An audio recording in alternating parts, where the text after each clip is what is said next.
السلام علیکم مرګرو، زه یم عبدالمجید او تاسو زموږ چینل ګورئ ټاپ ویډیوز پیشن. مرګرو، په نننۍ ویډیو کې موږ د یوټیوب شارټ مونټایزیشن پالیسي په حواله سره مرګرو خبرې اترې کوو. که فرض که تاسو یوټیوب کې چینل وي او هغه شارټ چینل وي، یعنی شارټ ویډیوز پې تاسو ورکوئ، نو مرګرو که فرض که تاسو غواړئ چې یاره زموږ چینل به مونټایز کیږي او که نه به مونټایز کیږي، نو مرګرو او مونټایز کیږي به هم او نه مونټایز کیږي به هم.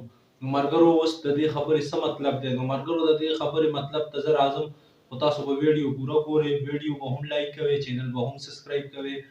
مرګرو، که فرض که تاسو یوټیوب کې شارټ چینل وي او تاسو پیله ویډیو مرګرو یوټیوب کې ورکې شارټ کې مرګرو، او تاسو چې کوم ویوز دي مرګرو هغه د یوټیوب شارټ نه شارټ کې تاسو چې کوم ویډیو د مرګرو هغه کتلی شي، صرف شارټ کې کتلی شي مرګرو. نو هغې چې کوم سبسکرایبر دي مرګرو هغې خو تاسو ته فایده شته، خو چې کوم واچ ټایم راځي مرګرو هغه به تاسو نه کاونټ کیږي. دا یوټیوب پالیسي ده.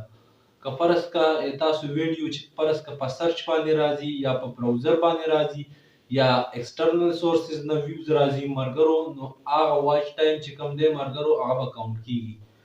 مرګرو، په شارټ کتو کې اوس د ویډیو څه فایده ده؟ مرګرو، په شارټ کتو کې د ویډیو دا فایده ده چې تاسو چې کوم سبسکرایبر دي مرګرو هغه به سیوا کیږي. فرض که تاسو یو ویډیو د هغه تاسو شارټ کې ورکړه، هغه 1 میلیون یا 2 میلیون خلکو وکته مرګرو، هغې ته چې کوم شارټ کې چې کوم واچ ټایم راغی مرګرو هغه به نه کاونټ کیږي.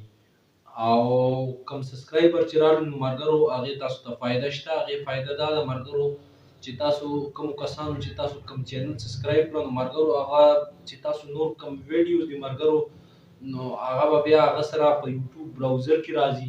نو چې په براوزر کې مرګرو هغه ویډیو راځي، نو لازم خبره ده چې هغه به خامخا کلیک کوي. نو کلیک کېدو سره مرګرو تاسو ویوز راځي، ویوز سره تاسو واچ ټایم کریټ کیږي. نو چې واچ ټایم کریټ کیږي نو مرګرو تاسو واچ ټایم چې کم دی نو هغه بیا کاونټ کیږي. چې کاونټ کیږي نو مرګرو تاسو چې کم 4000 غنټې واچ دی مرګرو هغه به هم پوره کیږي، او 1000 چې مرګرو کم سبسکرایبر دي مرګرو هغه به هم پوره کیږي. نو مرګرو، دا ډیره اسانه طریقه ده چینل په مخ کې بوتلو باندې. مرګرو، چینل په دې باندې ډېر په اسانه مخکې تللی شي، او که تاسو هم غواړئ نو په دې طریقه تاسو خپل چینل مخکې بوتلی شئ. خو یو خبره درته کوم چې په تاسو چې کوم کانټینټ فرض که یوټیوب شارټ کې ورکوئ نو مرګري هغه اوریجنل پکار دی، بل کانټینټ یوز کول نه دي پکار. هغې کې مرګرو بیا کاپي رایټ کلیم راځي. کاپي رایټ کلیم بیا هغې نه ختمیږي نه، او که فرض که تاسو داسې خپل میوزیک کې ویډیو ورکوئ نو مرګرو په هغې باندې یوټیوب کاپي رایټ کلیم راځي. کلیم ختمېدو دپاره او مرګرو تاسو بیا هغې دپاره میوزیک چینج کوئ. یوټیوب کې چې کوم کسانو خپل میوزیک دپاره کریټیو کامن لایسنس مرګرو ورکړی، نو هغه کریټیو کامن لایسنس چې چا ورکړی مرګرو، نو تاسو صرف هغه میوزیک خپل ویډیو کې یوز کولی شئ، او بقیه چې څومره میوزیک دي مرګرو هغه تاسو نشئ یوز کولی.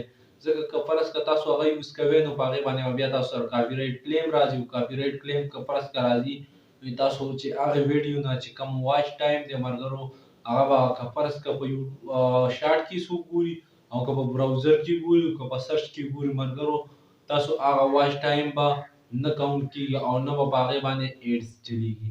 مرګرو، د شارټ او د پوره ویډیو هغه غټ چې کوم چینل مرګرو هغې دپاره واچ ټایم چې کومه پالیسي ده یا سبسکرایبر چې کومه پالیسي ده مرګرو هغه یوه ده، په هغې کې بدلون نشته، خو بدلون صرف په واچ ټایم کې دی مرګرو.